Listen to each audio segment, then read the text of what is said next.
आप देख रहे हैं न्यूज़ 13 नेक विचार, हमेशा सच के साथ।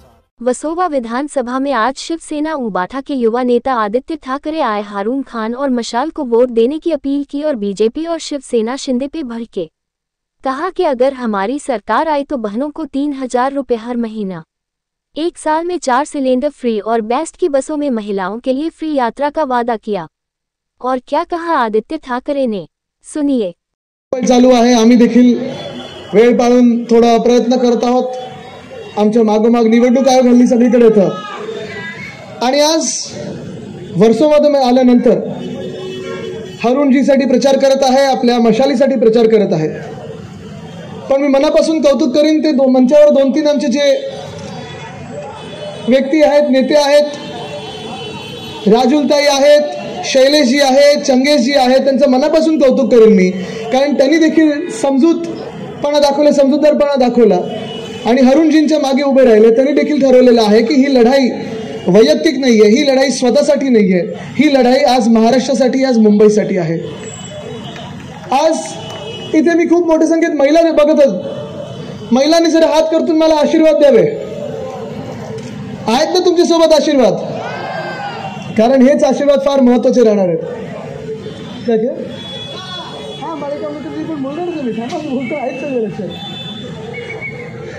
महिलांचे आशीर्वाद फार महत्त्वाचे राहणार आहेत। आता या 2-3 दिवसांमध्ये जिथे जिथे मी फिरत आहे, जवळपास 60% प्रत्येक सभेत ह्या महिला आहेत आणि हेच आशीर्वाद पाहून जेवढी लोकसंख्या महिलांची, जेवढी संख्या महिलांची उद्धव बाळासाहेब ठाकरे या व्यक्तीसोबत आहे, हे पाहून एकनाथ शिंदे सरकार असेल, भाजप सरकार असेल, ह्यांना आठवलेली आहे एक नवीन योजना 2-3 महिन्यापूर्वी आणलेली, माहिती कुठची?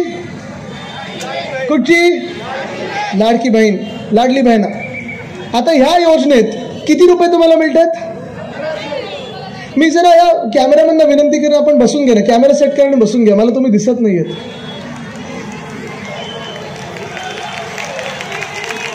Thank you, sorry, thank you. दिसतोय तुम्ही? लाडकी बहीण मध्ये किती रुपये देतात ते आपल्याला? 1500 ना, 1500 दे रहे, बराबर है? आया भी नहीं है। अच्छा, मैं आपको भाजपा की जादू दिखाता हूं। अभी सोचिए कि आप 2014 में हो, कितने मिलने वाले थे? 15 लाख, और हर एक को मिलने वाले थे ना? हर एक को मिलने वाले थे। अभी आंख बंद कीजिए, आंख खोलिए और वापस 2024 में आइए, कितने मिल रहे हैं? किती कापले म्हणजे यांनी शून्य? आता तुम्हाला मी सांगतो, ह्यांचं जर पुन्हा एकदा सरकार बसलं डोक्यावर, भाजपवाल्यांचं, एकनाथ शिंदेचं गद्दार सरकार आपल्या डोक्यावर बसलं ना, तर हे 1500 मधून पण अजून शून्य कापतील आणि आपल्या हातात येतील 150 रुपये। खरं बोलतोय मी जोक करत नाही, मी गंमत करत नाहीये, कारण काल परवाकडेच मी पाहिलं होतं, योगी आदित्यनाथजींनी उत्तर प्रदेशमध्ये 300 रुपयाचं चेक वाटप केलंय।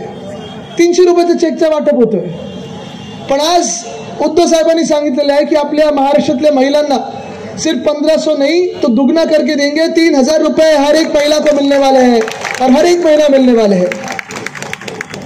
ये हमारा वचन है, ये हमारा वादा है। और हर एक महिला को सिर्फ 3000 रुपए नहीं, तो उसके आगे जाके हर एक महिला को हर साल 6 सिलेंडर मुफ्त मिलने वाले हैं। महाराष्ट्र में प्रवास करने के लिए कहीं से भी कहीं जाना हो तो एसटी का पास खरीदना पड़ता है, बीएसटी का पास मुंबई में खरीदना पड़ता है। ये भी उद्धव बाळासाहेब ठाकरे जी ने कहा है, मुफ्त होगा, फ्री ऑफ कॉस्ट होगा, महिलाओं के लिए मुफ्त होगा। कारण महिला ह्या आपल्या समाजातला एक महत्त्वाचा घटक आहेत। जसं अनेक महिला घर चालवतात, तसं महिला समाज देखील चालवतात, ऑफिसला जातात, सगळे काही बघत असतात। आणि महिलांचं फक्त काही लाडकी बहीण किंवा नुसतं आधार दिलं तर होत नाही, महिलांचा आदर पण झाला पाहिजे, महिलांचा सन्मान पण झाला पाहिजे। तुम्ही मला सांगा, हे जे भाजपवाले आहेत किंवा एकनाथ शिंदे गँगचे लोक आहेत, ते तुमचा कधी लाडका भाऊ होऊ शकतात का? होऊ शकतात?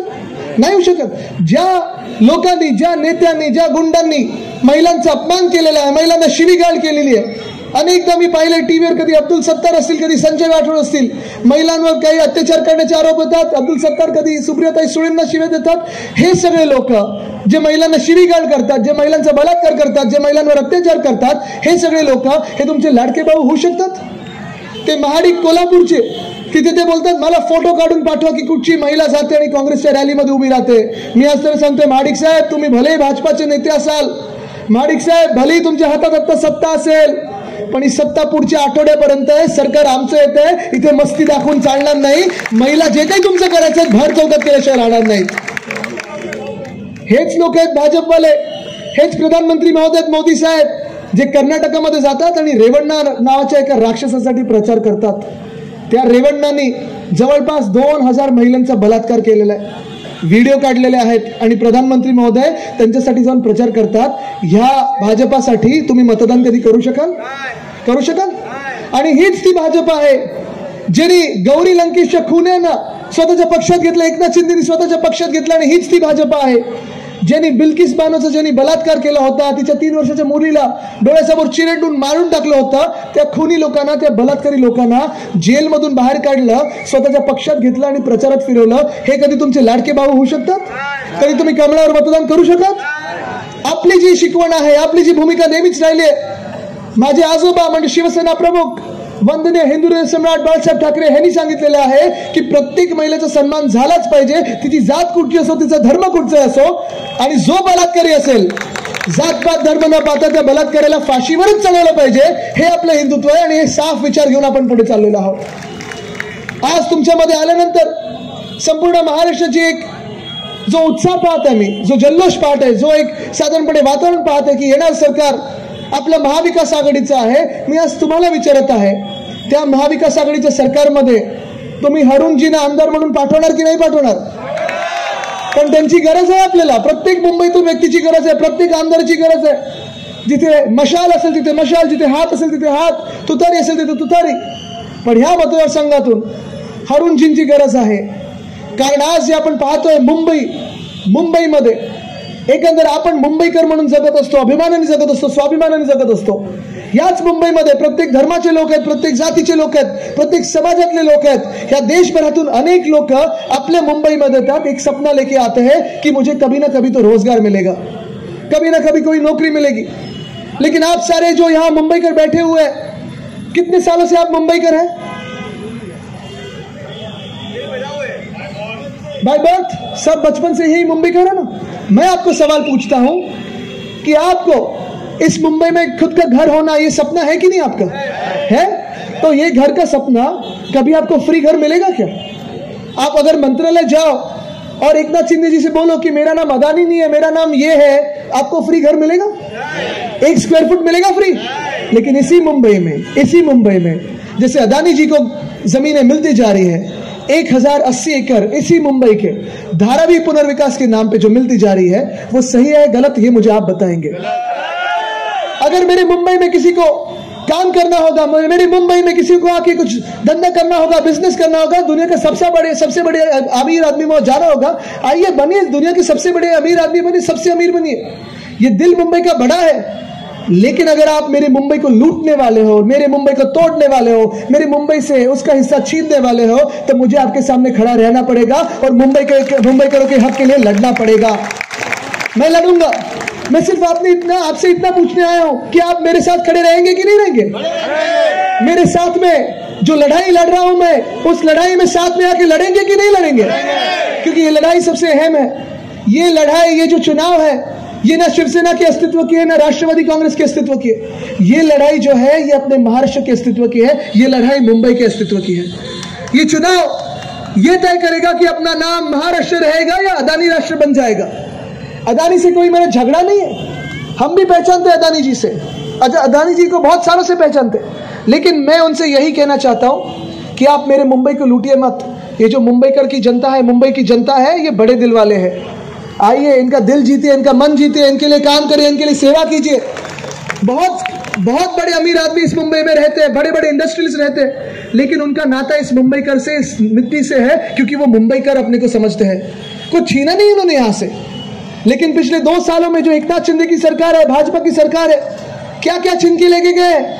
वेदांता फॉक्सकॉन लेके गए गुजरात में, बल ड्रग पार्क लेके गए गुजरात में, मेडिकल डिवाइस पार्क लेके गए गुजरात में, एयरबस टाटा लेके गए गुजरात में, हमारा यहाँ का डायमंड बॉस लेके जा रहे हैं गुजरात में, इंटरनेशनल फाइनेंशियल सर्विसेज सेंटर लेके जा रहे हैं गुजरात में. मुझे आप कहिए जो आपकी अगली पीढ़ियां हैं, जो आपके बच्चे होंगे, युवा हो युवती हो, क्या उनको कभी जॉब की जरूरत नहीं है ना? हमें सबकी जॉब की जरूरत है। जो मेरे उम्र की लोग हैं, 30 हो, 32 हो, 35 हो, सभी को लगता है कि मुझे एक रोजगार चाहिए, जॉब्स चाहिए।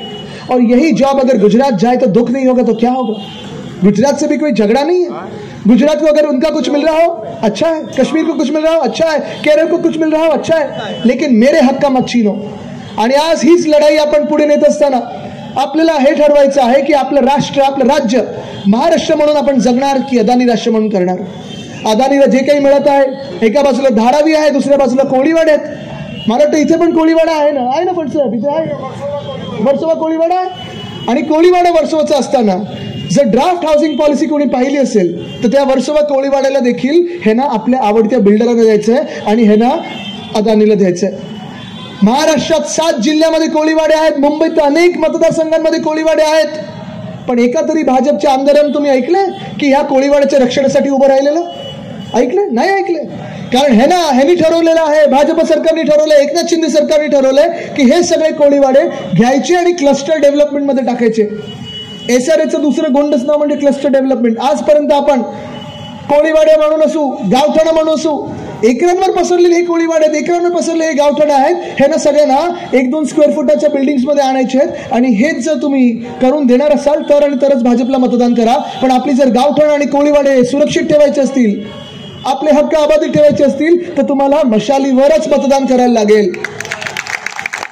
ही मुंबई राहणार कोणाची, मुंबईकरांची राहणार की अदानीची होणार, हे जर तुम्हाला ठरवायचं असेल तर तुम्हाला विचार करून मतदान करायला लागेल। कारण 20 तारीख ही फार महत्वाची आहे। 20 तारखेला तुम्हाला लोक येऊन इथे वेगळे काहीतरी प्रलोभन दाखवतील, विकत घेण्याचा प्रयत्न करतील, आमिष दाखवतील, धमक्या देतील, सगळं काही करेल। तुम्ही विचार करायचा आहे की ही सगळी आमिष एका दिवसासाठी असतात। हे जे भाजपवाले पैसे वाटतील, एकनाथ शिंदेची गँग पैसे वाटतील, हे पैसे 1-2 दिवसात उडतात, पण पुढची 5 वर्ष आपली जी आहेत ती वाया जाऊ नये म्हणून तुम्हाला मतदान हे मशालीवरच करायला लागेल। येतात ना अनेक लोक आपल्या राज्यात येतात। आता निवडणूक लागल्यानंतर सगळ्यांना आठवण झालेली आहे। परवा मोदी साहेब येऊन गेले, मग अमित शहाजी येऊन जातात, मग योगीजी येऊन जातात आणि भाषा काय करतात, बटेंगे तो कटेंगे, एक रहेंगे तो सेफ रहेंगे। मैंने कहा उनसे कि मैं दोनों चीजों से सहमत हूं। अगर हमारा महाराष्ट्र बट गया, हम में ही झगड़ा हो गया तो अपना पॉकेट है कट जाएगा, भाजपा काटेगा, क्योंकि भाजपा की सोच इधर तक ही सीमित है। बटेंगे कटेंगे, लूटेंगे, मारेंगे, छाटेंगे, काटेंगे, आगे जाते ही नहीं है। शायद अगले गली बॉय 2 में उनका ही रोल आने वाला है, बटेंगे कटेंगे, लूटेंगे, छाटेंगे। आगे क्या बोलिए, 10 साल में क्या किया आपने? 10 साल आपकी सरकार थी, बहुमत की सरकार थी। मोदी साहब मुंबई को आके जवाब दीजिए कि आपने इस देश के लिए क्या किया है, इस मुंबई के लिए क्या किया है, मेरे महाराष्ट्र के लिए क्या किया है। दूसरे उन सांगतात एक रहेंगे तो सेफ रहेंगे, बिल्कुल मैं सहमत हूं। हम सब एक रहेंगे तो भाजपा से 2 हाथ दूर सेफ रहेंगे, इससे भी मैं सहमत हूं। आपल्याला मुंबई म्हणून विचार करायचा आहे। जे योगी आदित्यनाथ जी येऊन सांगतात आपल्याला की बघा आम्ही उत्तर प्रदेश सारखं डेव्हलपमेंट करू, इथून बॉलिवूड घेऊन जाण्याचा प्रयत्न करत होते, हिंदी फिल्म इंडस्ट्री घेऊन जाण्याचा प्रयत्न करत होते, उद्योगपत्यांना घेऊन जाण्याचा प्रयत्न करत होते, पण त्याच उद्योगपत्यांनी त्याच फिल्म इंडस्ट्रीने सांगितलं की नाही आम्ही राहणार तर ह्या मुंबईच्या मातीतच राहणार। कारण मुंबईमध्ये जे आपण काम करून दाखवलंय, उद्धव बाळासाहेब ठाकरे ह्या व्यक्तीने काम करून दाखवलेलं आहे। कोविडच्या काळात देखील तुम्हाला आठवत असेल, कोविडच्या काळात आपले सगळ्यांचे जीव जे वाचवलेत ते एका व्यक्तीमुळे वाचलेत, त्या व्यक्तीचं नाव आहे उद्धव बाळासाहेब ठाकरे। त्यांच्यासोबत आपले पोलीस फौज होती, डॉक्टरांची फौज होती, नर्सेस होते, रेसिडेंट डॉक्टर होते, नगरसेवक होते, सगळी यंत्रणा होती। पण तुम्ही देखील तेवढंच सहकार्य केलं। उद्धव साहेबांचं तुम्ही पण ऐकलं, मास्क घातलेत, घरात राहिलात। कुठेही उद्धव साहेबांनी जीव वाचवताना किंवा ऑक्सिजन देताना हे बघितलं नाही की तुम्ही हिंदू आहात की मुस्लिम आहात की सिख आहात की बौद्ध आहात की पारसी आहात। जीव वाचला तो आपण सगळ्यांचा वाचवला, कारण हा आपला धर्म आहे। आपल्याला सगळ्यांना घेऊन पुढे जायचंय। तसंच जसं उत्तर प्रदेशमध्ये गंगेत शव वाहत होती तशी मुंबईत कुठेही दिसली नाही। गुजरात मॉडेल बद्दल बोलता, कोविडच्या काळातच गुजरात मॉडेलमध्ये रस्त्यावर लोक मरत होती, ती ऑक्सिजनसाठी मरत होती। मुंबईत कुठे पाहिलं तुम्ही नाही, कारण मुंबईत उद्धवजी स्वतः इथे उपस्थित होते, आपल्या महाराष्ट्राला जपत होते, जोपासत होते आणि महाराष्ट्राला पुढे नेत होते। आणि त्याच महाराष्ट्रामध्ये कोविडच्या काळात देखील अर्थचक्र बंद पडलं असताना आपण उद्योगधंद्यासाठी 6.5 लाख कोटीची गुंतवणूक आणली. तरुणांना रोजगार कसा मिळेल, महिलांना त्यांचा सन्मान कसा होईल, शेतकरी बांधवांना कसा आधार मिळेल, जे वयस्कर आहेत त्यांना देखील आपण कशी आता कॅशलेस ट्रीटमेंट देऊ शकू, ह्याच्यावर सगळा आपला विचार चालू आहे. मी तुम्हाला एवढंच सांगतोय कारण मला जास्ती वेळ घ्यायचा नाहीये. आज तुम्ही या 20 तारखेच्या निवडणुकीमध्ये हे बटेंगे टू कटिंगे मध्ये बटले जाणार की मुंबई म्हणून एकत्र राहणार? या 20 तारखेच्या निवडणुकीमध्ये वेगळ्या वेगळ्या धर्मांमध्ये विखुरले जाऊ आपण की मुंबई म्हणून एकत्र राहू? 20 तारखेच्या निवडणुकीमध्ये अदानी येतील, भाजपा येईल, एकनाथ शिंदे येतील, तुम्हाला आमिष दाखवतील, विकत घेण्याचा प्रयत्न होईल, तुम्ही विकले जाणार आहात की मुंबई म्हणून एकत्र राहणार आहात? जे आज लाडके भाऊ म्हणून खोटारडे फिरत आहेत, तुम्ही त्यांच्याच हातात पुन्हा एकदा राखी बांधणार की या महाराष्ट्राचं रक्षण करायला महिला म्हणून सगळ्या पुढे येणार? जर आपल्याला या महाराष्ट्रात परिवर्तन घडवायचं असेल, या महाराष्ट्रात उद्योगधंदे पुन्हा एकदा आणायचे असतील, या महाराष्ट्रातल्या महिलांचा सन्मान पुन्हा एकदा प्रथमस्थळी आणायचा असेल, या महाराष्ट्रातल्या तरुणांना नोकऱ्या द्यायच्या असतील, सगळ्या समाजांना एकत्र घेऊन पुढे जायचं असेल तर आपल्याला मशालीवर मतदान करायला लागणार. परिवर्तन घडवणार का तुम्ही? अरुणजींची निशाणी कुठची? परिवर्तनाची निशाणी कुठची? अरुणजींची निशाणी कुठची? परिवर्तनाची निशाणी कुठची? सगळे या पुढे, या पुढे.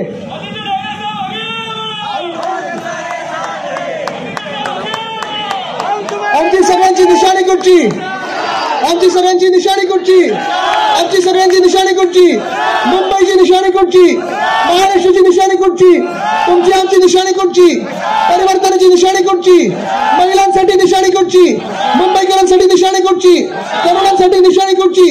सर्व धर्मांची, सर्व पंथांची, सर्व जातींची निशाणी कुठची? आपल्या महाराष्ट्राची निशाणी कुठची? मशाल मशाल मशाल मशालीवर मतदान करा आणि परिवर्तन घडवा. धन्यवाद. जय हिंद, जय महाराष्ट्र.